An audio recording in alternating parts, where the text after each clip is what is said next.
Hello बच्चों, welcome to my classes. आज हम बात करेंगे ऑब्जेक्टिव चैप्टर 1 बायोलॉजी की, जिसमें हम कुछ खास ऑब्जेक्टिव को लेकर आए हैं। तो चलिए बात करते हैं। तो सबसे पहला क्वेश्चन है कि 126 शुक्राणुओं के निर्माण में कितने असूत्री विभाजन की आवश्यकता होती है। तो इसका आंसर आप हमें बताएंगे। इसका आंसर होता है आपका बी नंबर। फिर नीचे जाते हैं तो कि आपका आंसर बी आ गया है। फिर आगे बात करते हैं, केचुआ एक प्राणी है। तो केचुआ कैसा प्राणी है? तो एक लिंगी प्राणी है, द्विलिंगी प्राणी है, अलिंगी है कि नपुंसकलिंग है? तो यह द्विलिंगी होता है। तो याद रखिएगा, केचुआ कैसा प्राणी है? तो द्विलिंगी है। इनमें कौन सा भाग अगुणित है? यानी कौन से भाग में अगुणित संख्या होती है? तो अंडाशय होती है, परागकोश होती है, पराग होती है, युग्मक होती है। तो आप जानते हैं कि इसका आंसर हो जाएगा पराग होती है। देखिए, कह रहा है कि बंगाल का आतंक किसे कहा जाता है। देखिए, बंगाल का आतंक ब्रायोफिलस जलकुंभी अगैवा केला। तो बंगाल का आतंक जलकुंभी कहा जाता है। तो इसका कारण क्या है? तो इसका कारण समझेंगे कि 2005 ईस्वी में यहाँ पे इतने सारे जलकुंभी उगाए थे कि यहाँ सड़कें पूरी भर चुकी थी, इसलिए इसको बंगाल का आतंक कहते हैं। बंगाल और कर्नाटक में। इसका आंसर देख सकते हैं, बी है। ठहरे हुए पानी से ऑक्सीजन को खींच लेता है। तो देखिए, ठहरे हुए पानी से ऑक्सीजन जलकुंभी खींच लेता है।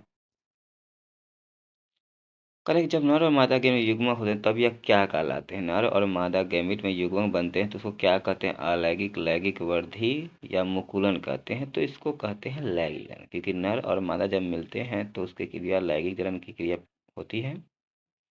मध चक्र किसमें पाई जाती है? तो गाय, भेड़, कुत्ता के इन सभी। देखिए, तो आप जानते हैं मध चक्र और ऋतुस्राव जो दो पद हैं, तो मध चक्र गाय, भेड़, कुत्ता इन सभी में पाई जाती है। देखिए, ऋतुस्राव चक्र जो होता है मनुष्य, कपी और बंदर में पाई जाती है। इसके अतिरिक्त जितने भी जीव होते हैं उन सभी में मध्य चक्र पाई जाती है।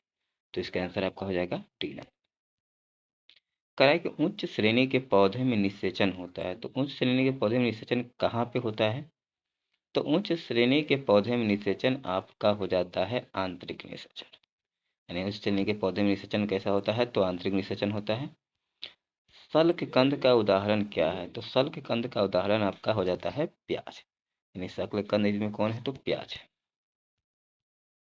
फिर स्तनधारियों में निषेचन कहाँ होता है? तो स्तनधारियों में निषेचन आपका फैलोपियन नली में होता है। याद रखिएगा, स्तनधारियों में निषेचन कहाँ होता है? तो फैलोपियन नली में होता है। देखिए, प्राकृतिक अनिषेक जनन पाए जाते हैं। तो प्राकृतिक अनिषेक जनन कहाँ पाए जाते हैं? मक्खी में, मधुमक्खी में, मच्छर में कि सभी में? तो यह क्या पाए जाते हैं? तो मधुमक्खी में पाए जाते हैं। द्विनिषेचन का परिणाम क्या होता है? तो द्विनिषेचन के परिणाम स्वरूप का भ्रूण कोष बनता है। यानी आंसर आपका हो जाएगा सी। कह रहा है कि बीजाणुओं द्वारा जनन करने वाले पौधे जैसे मांस, फल सामान्य किस समूह में रखे जाते हैं?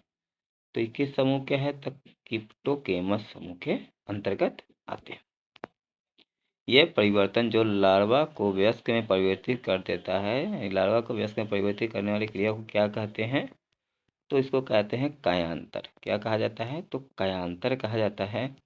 भ्रूणपोष में कितने क्रोमोजोम बनते हैं? तो भ्रूणपोष में आपके क्रोमोजोम की संख्या हो जाती है 3n। भ्रूणपोष में कितने क्रोमोजोम बनते हैं? तो 3n बनते हैं।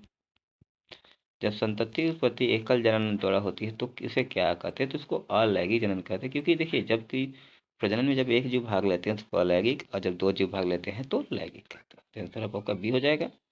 इनमें से कौन नर युग्मक से संयोजन कर भ्रूणपोष बनाता है? तो नर युग्मक संयोजन का आपका भ्रूणपोष द्वितीयक केंद्रक बनाता है। कौन सा केंद्रक? द्वितीयक केंद्रक। स्तनधारी के शुक्राणु के मध्य भाग में क्या पाया जाता है? तो मध्य भाग में आपका माइटोकॉन्ड्रिया पाया जाता है। और याद रखिएगा, इसी माइटोकॉन्ड्रिया के द्वारा उनमें गति प्रदान होती है, यानी इसके द्वारा वह आगे जा सकते हैं। चमगादड़ द्वारा परागण को क्या कहते हैं? तो चमगादड़ द्वारा परागण क्रिप्टोरोफिली कहा जाता है। आंसर नंबर आपका सी हो जाएगा।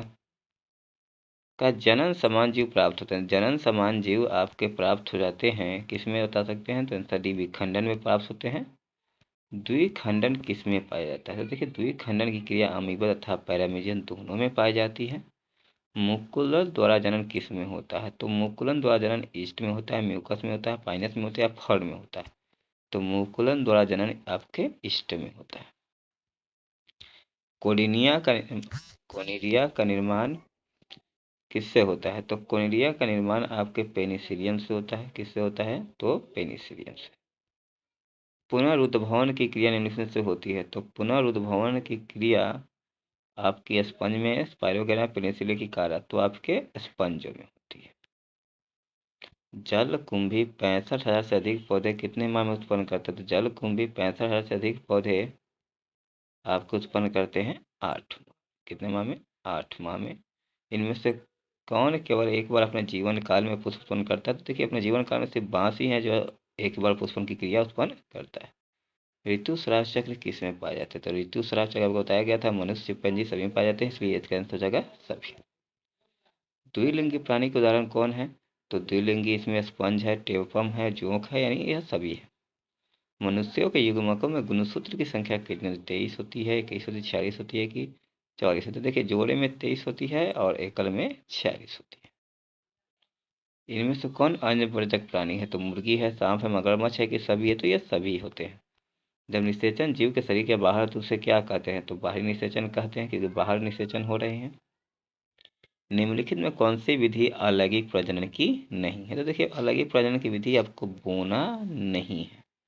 युग्मक स्थानांतरण हो सकते हैं। तो युग्मक स्थानांतरण किसके द्वारा होते हैं? यानी युग्मक किसके द्वारा मिलते हैं? जल द्वारा, वायु द्वारा, हवा द्वारा, यानी सभी के द्वारा हो सकते हैं। इनमें से कौन सजीव प्रजक नहीं है? तो मुर्गी, गाय, बकरी, मनुष्य।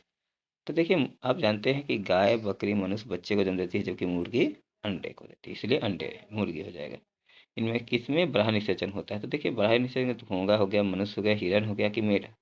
तो इस सब में आज निषेचन आंतरिक होता है, जबकि मेढक में बाहरी होता है। इसमें से किसमें जल माध्यम से निषेचन होता है? तो देखिए जल माध्यम से निषेचन इस सभी में किया जाता है। निम्न में कोई उभयलिंगी पादप नहीं है? तो पपीता, सरसों, मक्का, गुड़हल। तो इसका आंसर हो जाएगा पपीता। अगैव में बढ़ती प्रजनन पाई जाती है। तो अगैव में बढ़ती प्रजनन जो होती है आपके बुलबिल के द्वारा होती है। किसके द्वारा होती है? तो बुलबिल के द्वारा होती है। निम्नलिखित में कौन सा जंतु उभयलिंगी नहीं? तो देखिए इसमें से आपका घरेलू मक्खी जो है आपका उभयलिंगी नहीं।